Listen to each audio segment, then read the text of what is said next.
మత్స్యశాఖ అధికారుల ఆదేశాలతో సముద్రంలో చేపల వేటపై నిషేధం కొనసాగుతోంది.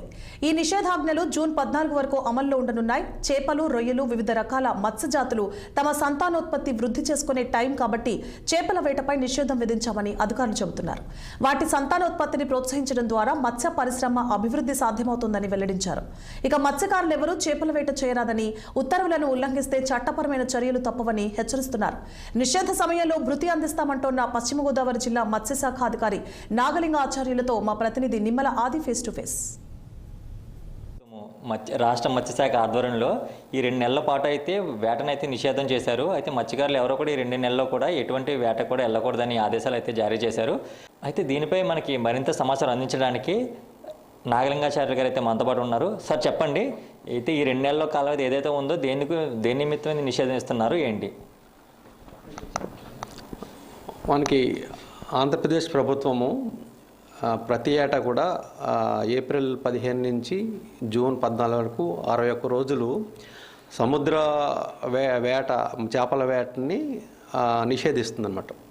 అంటే ఈ 2 నెలల కాలంలో కూడా చేపలు ఉత్పత్తి చేయడానికి, గుడ్లు పెట్టడానికి, తర్వాత అవి పెరిగి కొత్త స్టాక్ అనేది, అంటే కొత్త సంతతి అనేది వృద్ధి చెందడం కోసం, వాటికి వెసులుబాటు ఇవ్వడం కోసం ఈ వేటను కనుక మనం ఆఫ్ చేస్తే కనుక అవి సంతానోత్పత్తి చేసి ఇంకా మత్స్య సంపద అనేది ఎప్పటికప్పుడు తరిగిపోకుండా ఉండడం కోసం అని చెప్పేసి ఈ ప్రభుత్వం ఈ నిషేధాన్ని ప్రతి సంవత్సరం కూడా ఏర్పాటు చేస్తుంది. అలాగే ఈ సంవత్సరం కూడా జియో 129 10వ తారీఖున, ఈ నెల 10వ తారీఖున వెలువడినటువంటి 129 జియో ప్రకారం ఆంధ్రప్రదేశ్ ప్రభుత్వం వారు ఈ వేట నిషేధాన్ని అమలు చేసే విధంగా ఉత్తర్వులు జారీ చేశారు. సార్, మన జిల్లా వ్యాప్తంగా ఎంతమంది మత్స్యకారులు అయితే ఉన్నారు? దీని మీద ఎంతమంది ఎన్ని కుటుంబాలు అయితే ఆధారపడి జీవిస్తున్నాయంటారు? మనకి సముద్ర వేట వచ్చేటప్పటికి మనకి 19 కిలోమీటర్ల సముద్ర తీరం ఉందండి.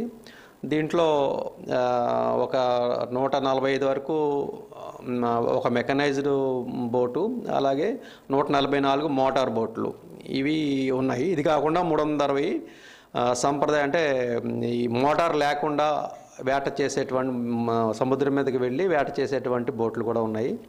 వీటి మీద సుమారు 1862 గణాంకాల ప్రకారము మత్స్యకారులు వేట చేస్తూ ఉంటారన్నమాట. వీరందరూ కూడా ఈ 2 నెలల పాటు ఈ వేట అనేది నిషేధించేశారు కాబట్టి ప్రభుత్వం వారికి వేట నిషేధ వృత్తిని కూడా ఇచ్చి వారిని సపోర్ట్ చేయడం జరుగుతుంది. ఈ రకంగా ఏంటంటే మన సముద్రంలో ఉన్నటువంటి మత్స్య సంపదని ఎప్పటికప్పుడు అలాగా చంపేయడం కాకుండా దాన్ని తిరిగి వృద్ధి చెందే అవకాశం కూడా ఇవ్వడం అనేటువంటిది ఈ వేట నిషేధం యొక్క ముఖ్య ఉద్దేశం.